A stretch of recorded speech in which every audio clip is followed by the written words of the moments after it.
Hello guys, আসসালামু আলাইকুম। তোমরা সব কেমন আছো? আমি আলহামদুলিল্লাহ খুব ভালো আছি। সো ফাইনালি আজকে থাম্বনেল টাইটেল দেখে বুঝেই গেছো আজকের ভিডিওটা কি হতে চলেছে। আজকে আলমগীর দা আজকে জেল থেকে বাড়ি ফিরছে, খুবই খুশি, সবাই যাচ্ছে। চলো ভিডিওটা এনজয় করো।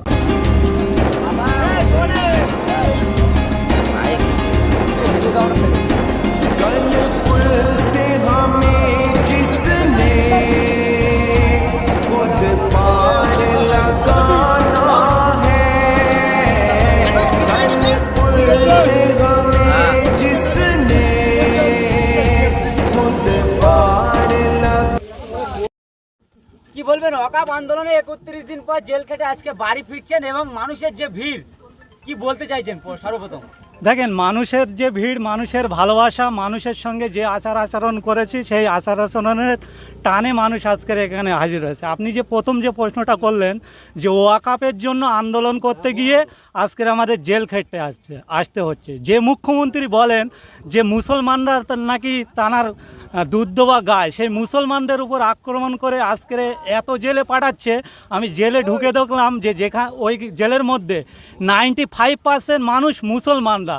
তাই আমি বাংলার সংখ্যালঘু ভাইদেরকে বলবো যে আপনারা কোনো নেতার ইন্ধনে কাউকে মারবেন না, কাউকে ধরবেন না, কোনো নেতার কথায় কারো ঘর বাড়ি ভাঙবেন না, না তো এই নেতারা আপনাদেরকে জেলে পাঠিয়ে দেবে। কি বলবেন এই যে মানুষের যে ভিড় এবং মমতা ব্যানার্জি বলছে ওয়াকাব আন্দোলন করতে গেলে দিল্লি গিয়ে করো, এখানে গুলোগুলি করবেন না, কিন্তু মমতা ব্যানার্জি সেই দিল্লির বিষয় বাংলায় আন্দোলন করতে দেখা গেল কাল পরশু। কি বলবেন? দেখেন, এই বিজেপি এবং এই তৃণমূল কংগ্রেস এদের দুজনার টিকি বাঁধা আছে নাগপুরে। এই নাগপুরের বাবুদের খুশি করার জন্য এই ধরনের মন্তব্য মমতা বন্দ্যোপাধ্যায় সর্বসময় দেয়। আমি মাননীয়াকে বলবো, আপনার যদি ওয়াকাপ নিয়ে কোনো আন্দোলন করতে যদি আপনার ঘৃণাবোধ হয়, আপনি কিছুদিনের জন্য রাজ্যটাকে ছেড়ে দেন, আমাদের প্রপার্টি আমাদেরকে উদ্ধার করার জন্য আমরা লড়াই করে নেব। মমতা বন্দ্যোপাধ্যায় ইফতারের সময় ঘুমটা দিয়ে ইফতার খেতে দেখা যায়, কিন্তু এইভাবে ওয়াকাব আন্দোলনের জন্য যে মুসলমানের একটা ব্যাপক একটা সম্পত্তির দিকে হাত পড়ছে, তারপরে মমতা ব্যানার্জি কোনো আন্দোলনের কোনো মোড় দেখা যাচ্ছে না। বিষয়টা কি কারণে?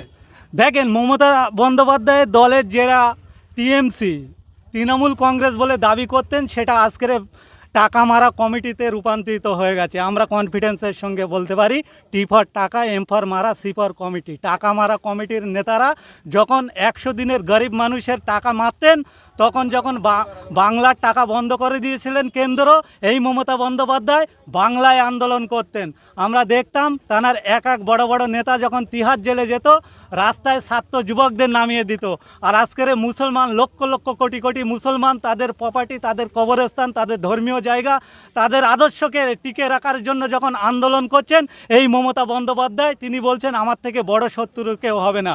তাই আমাদের বিধায়ক সবসময় বলেন যে এরা সাপ হয়ে কামড়ায় আর ওজা হয়ে বাঁচানোর চেষ্টা করে। বাংলার মানুষ বুঝে গেছে এদের খেলা, আগামী 26-এ এদের যোগ্য জবাব দেবে বলে আমরা মনে করছি।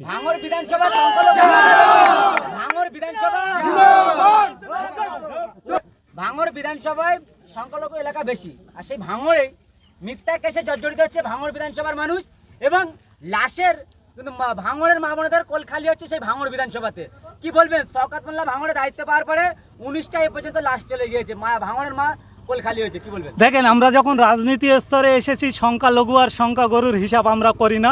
তারপরেও আপনি যে বললেন ভাঙড়ে মেজরিটি পার্সেন্ট সংখ্যালঘু, অবশ্যই সংখ্যালঘু। এই শওকত মোল্লা যে রাজনীতি যেটা করে, এই খুনের রাজনীতি, সেটা ক্যানিংয়ে অব্যাহত ছিল, সেটা ভাঙড়ের ছায়া নামিয়ে নিয়ে এসছে। আমি জেলে থাকাকালীন আমি খবর পেয়েছি, আমার বিরোধ হলেও রেজ্জাক খান, আমরা একসঙ্গে চলাফেরা করতাম, একই অঞ্চলে ওঠা বসা করতাম, একই বোলাকে চলাফেরা করতাম। এই তৃণমূলের হাতে তানাকে খুন হতে হয়েছে। আমি তো ঠিকই করে নিয়েছিলাম যে জেল থেকে সর্বপ্রথম আমি রেজ্জাক খানের বাড়িতে যাব। আমার শুধু দল অনুমতি দিলে, এখনও জেলে দাঁড়িয়ে আছি, আমি রেজ্জাক খার বাড়ি থেকে আমি আমার নিজের বাড়ি যাব। সে রাজনীতিভাবে আমি রেজ্জাক খানের বাড়িতে যাব। আমার শুধু দল অনুমতি দিলে, এখনও জেলে দাঁড়িয়ে আছি, আমি রেজ্জাক খার বাড়ি থেকে আমি আমার নিজের বাড়ি যাব। সে রাজনীতিভাবে তার সঙ্গে আমার বিরোধ থাকতে পারে, কিন্তু মানসিকতাভাবে মানুষ হিসেবে তাকে কোনোদিন আমি ঘৃণা করতাম না। তৃণমূলের এক শ্রেণীর মানুষ তাদের স্বার্থসিদ্ধি বাড়ানোর জন্য এই রাজ্জাক খানকে খুন করে দিয়েছে। আমাদের আইএসএফের অনেক মায়ের কোল খালি করে দিয়েছে, অনেক যুবকের প্রাণ কেড়ে নিয়েছে। আমরা শুধু ভাঙড়ের শুভবুদ্ধি সম্পূর্ণ মানুষ, যারা জাত ধর্ম বর্ণ নির্বিশেষে একে অপরের কাঁধ দিয়ে হাতে হাত দিয়ে স্কুলে গিয়েছিলাম, পট্টপাঠন করেছিলাম। আমি তাদের কাছে অনুরোধ করব যে কোনো রাজনৈতিক দলের ইন্ধনে আপনারা ট্যাপে পড়ে কারোর উপর অত্যাচার নামিয়ে আনবে না। সেই অত্যাচার বন্ধ করার জন্য ভাঙড়ে আইএসএফের জন্ম হয়েছে। আর ভাঙড়ের মানুষ দিশা দেখাবে গোটা বাংলাকে এবং পশ্চিমবঙ্গকে, এমনকি কালীঘাটে পর্যন্ত পৌঁছে দেওয়ার দায়িত্ব আমরা নিচ্ছি। ভাঙড়ের শওকত মোল্লা দায়িত্ব পেয়েছে অবজারভার হওয়ার পর থেকে।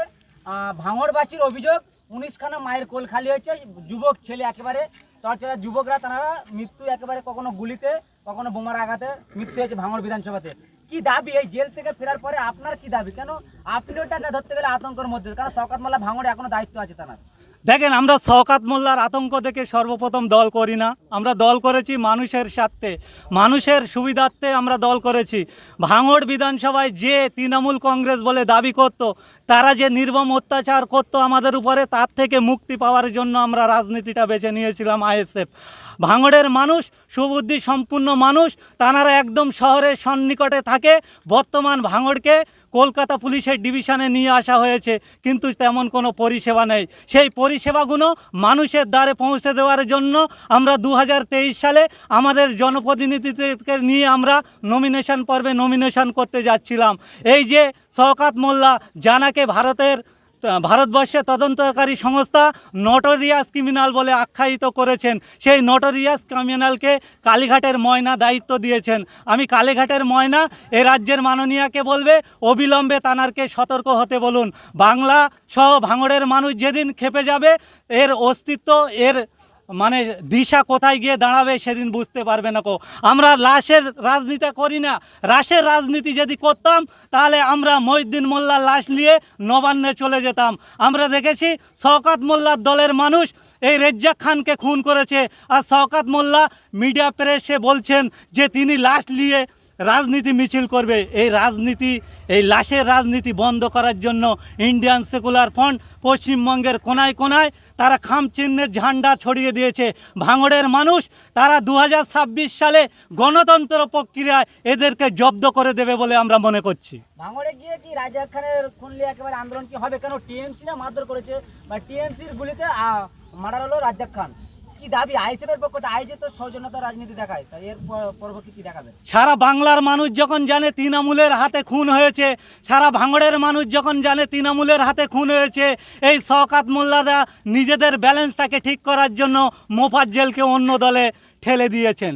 মোফাজ্জেল মোল্লা, আমি আপনার মিডিয়ার মাধ্যমে বলি, মোফাজ্জেল মোল্লা সেই ব্যক্তি, যে ব্যক্তি আমাদের চালতেবিড়ে অঞ্চলে কন্টেস্ট করেছিল এবং তানাকে যিনি হারিয়েছিল তিনি আমাদের মধ্যে আছেন তৌফিক ভাই।